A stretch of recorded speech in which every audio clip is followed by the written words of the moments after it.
இன்றைக்கி ஆரம்பிச்சிங்கன்னா உங்கள் வாழ்க்கை கொஞ்சம் கொஞ்சமாக மாற தொடங்கும். இது இன்ஸ்டன்ட் நூடுல்ஸ் கிடையாது. தம்பி வந்து பேசிட்டாரு, நம்ம ஸ்டார்ட் பண்ணோன்னே அடுத்த நாள் ரிசல்ட்டு, நாளான்னைக்கு முக்தின்னு போகிறதுக்கு உங்களுக்கு புரிய வைக்கிற மாதிரி சொல்லிடுறேன். ஒரு 7 உலகம் இருக்குது. ஃபஸ்ட்டு 7 உலகம் ரொம்ப நிறைய பாவம் பண்ணி அடுத்தவனை கொல்ல கற்பழிப்பு ரொம்ப டார்ச்சர் பண்ணி இப்படிலாம் இருக்காங்களே, இவங்களாம் ஃபஸ்ட்டு 2லேருந்து 3 உலகத்தில் லேண்ட் ஆவாங்க. எப்போ உங்களுக்குள்ளே இருக்கக்கூடிய அகங்காரம் விலகுகிறதோ இறைவன் ஆட்டோமேட்டிக்காக வெளியே வருவார். இன்னும் நீங்கள் எத்தனை ஜென்மம் எடுத்தீங்கனாலும் இதை கற்றுக்கிறதுக்கு தான் பிறப்பீங்க. எழுதி வச்சுக்கோங்க.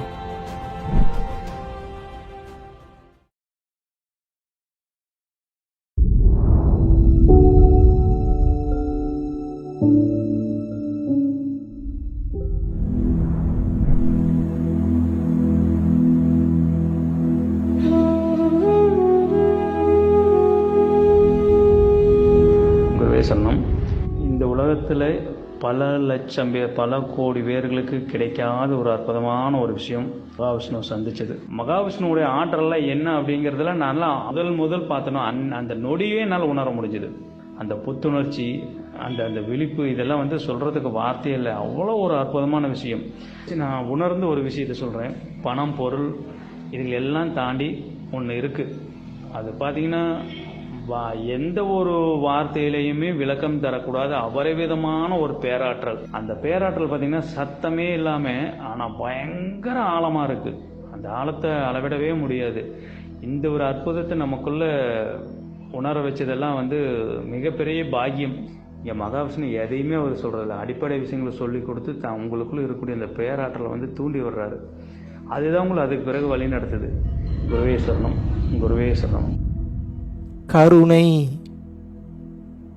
கருணைதான் மாபெரும் சீக்ரெட். கருணைதான் மாபெரும் ரகசியம். கருணையா இருந்தீங்க அப்படின்னா நீங்க தப்பிச்சிட்டீங்க. இந்த பிறப்பு மற்றும் இறப்பு எனும் சுழற்சியிலிருந்து நீங்கள் தப்பித்து விட்டீர்கள் என்ற அர்த்தம். இன்னும் நீங்க எத்தனை ஜென்மம் எடுத்தீங்கனாலும் இதை கத்துக்கிறதுக்கு தான் பிறப்பீங்க. எழுதி வச்சுக்கோங்க. இன்னும் நீங்க எத்தனை ஜென்மம் எடுத்தீங்கனாலும் இதை கற்றுக்கிறதுக்கு தான் நீங்கள் பிறவி எடுப்பீங்க. தயவு செஞ்சு புரிஞ்சுக்கோங்க. நபிகள் நாயகம் என்ன சொல்கிறாரு? வாசி யோகம் பண்ணுங்கிறாரா? அன்பாக இருந்தானங்க சொல்கிறாரு. பிற உயிர்களை மதித்து நட, நேசின்னு தானே சொல்கிறாரு. கர்த்தராகிய இயேசு என்ன சொல்கிறாரு? கிரியா யோகம் பண்ணுங்கிறாரா? அதுக்காக யோகம் பண்ணுற தப்புன்னு இல்லை, பண்ணணும். அதுவும் சப்போர்ட்டிவ் திங். அன்பாயிரு, பிற உயிர்களை நேசின்னு தானே சொல்கிறாரு. அன்பே சிவம் தானே அகத்தியர்னு சொல்கிறாரு. சிவானந்த பரமஹம்சர் ஜீவகாருண்யம் தானே சொல்றாரு. வள்ளலார் கருணைன்னு தானே சொல்றாரு. எல்லாரும் என்ன சொல்றாங்க? கருணை. முடிஞ்சு போச்சா இல்லையா? இந்த கருணையை நம்ம கத்துக்கலாமா? இன்னைக்கு ஆரம்பிச்சிங்கன்னா உங்கள் வாழ்க்கை கொஞ்சம் கொஞ்சமாக மாற தொடங்கும். இது இன்ஸ்டன்ட் நூடுல்ஸ் கிடையாது. தம்பி வந்து பேசிட்டாரு, நம்ம ஸ்டார்ட் பண்ணோன்னே அடுத்த நாள் ரிசல்ட்டு, நாளான்னைக்கு முக்தின்னு போகிறதுக்கு இன்னைக்கு ஆரம்பிச்சிங்கன்னா ரொம்ப லேட் ஆகும். எப்பயுமே ஆன்மீகம் என்பது slow and steady progress. Slow and steady ப்ராக்ரஸாக இருந்தாலும் கூட பெரிய பெரிய மாற்றங்களை தரக்கூடிய வலிமை இதற்கு உண்டு. அதற்கு நீங்கள் இதில்தான் தொடங்க வேண்டும். தொடங்கிடலாமா? தயவு செஞ்சு கொஞ்சம் இருக்கக்கூடிய காலகட்டத்தை உங்கள் பொண்டாட்டி பிள்ளைங்களுக்காகவே வாழாமல் கொஞ்சம் டைம் எடுத்து கொஞ்சம் டைம் ஸ்பெண்ட் பண்ணி உங்களுடைய வாழ்க்கைக்கு அருள் சேர்ப்பதற்காக கொஞ்சம் பயன்படுத்துங்க.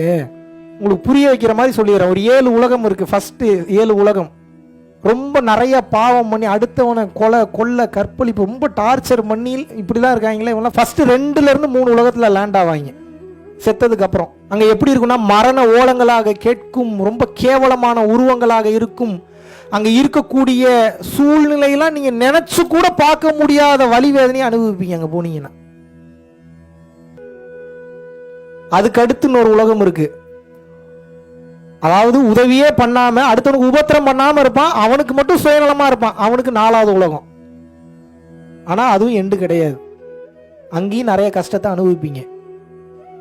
5வது உலகம் கொஞ்சோண்டு புண்ணியங்கள் பண்ணியிருப்பான். 5வது உலகம். 6வது உலகம் எல்லாரும் நல்லா இருக்கணும்னு நினைப்பான். 6வது உலகம். 7வது உலகத்தில் இருக்கிறவன் பூரா தெய்வ பிறவியாக தான் இருப்பாங்க. தன் உயிர் அழிந்தாலும் பரவாயில்லை, தனது ஆன்மா போனாலும் பரவாயில்ல, இன்னொருத்தன் நல்லா இருக்கணுன்றதுக்காகவே தான் வாழ்க்கை, சொத்து, பத்து எல்லாத்தையும் அர்ப்பணிச்சாலும் அவன்லாம் 7வது உலகம், ஹையஸ்ட் டைமென்ஷன்.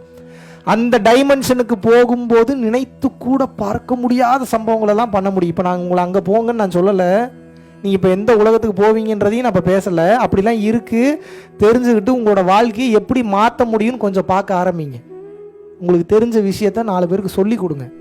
நான் மற்ற ஆளுங்க மாதிரி மற்ற குருமார்கள் மாதிரி ஒன்று சொல்லி கொடுத்துட்டு சத்தியம் வாங்குற ஆள் கிடையாது. வேற யாருக்கும் சொல்லி தரக்கூடாதுன்னு சொல்லி கொடுங்க. செத்து போயிடுவாங்க போல. இதுக்கப்புறம் இப்போவே கலியுகம் ரொம்ப முத்தி போச்சு. வெடிகுண்டு வெடிக்குது. ஆல்ரெடி சொன்ன மாதிரி உக்ரைனில் விழுந்த குண்டு இங்கே விழுகிறதுக்கு ரொம்ப நேரம் ஆகாது. செத்து போவோமா உயிரோட இருப்போமானே தெரிய மாட்டேங்குது. கொரோனா வருது, என்னென்னமோ வருது. உயிரோடு இருக்கும்போதே தப்பிச்சுக்குங்க. அதுக்கு கருணை அவசியம். உங்கள் பிள்ளைங்களுக்கு இதை சொல்லிக் கொடுங்க. பொருள் கணக்கே சொல்லிக் கொடுக்காதீங்க, அருள் கணக்கை சேர்த்து சொல்லிக் கொடுங்க. நம்பிக்கையோடு இருங்க. இறைவன் இருக்கிறாரு, எங்கேயோ இருந்தெல்லாம் இல்லை, உங்களுக்குள்ளே தான் இருந்து பார்த்துக்கிட்டு இருக்கிறாரு. எப்போ உங்களுக்குள்ளே இருக்கக்கூடிய அகங்காரம் விலகுகிறதோ இறைவன் ஆட்டோமேட்டிக்காக வெளியே வருவார். இறைவன் வெளியே வரும்போது மிராக்கலாக நடக்கும். நினச்சி கூட பார்க்க முடியாத அற்புதம்லாம் நடக்கும். அதுக்கு கருணை மிகவும் முக்கியம். கற்றுக்கலாமா?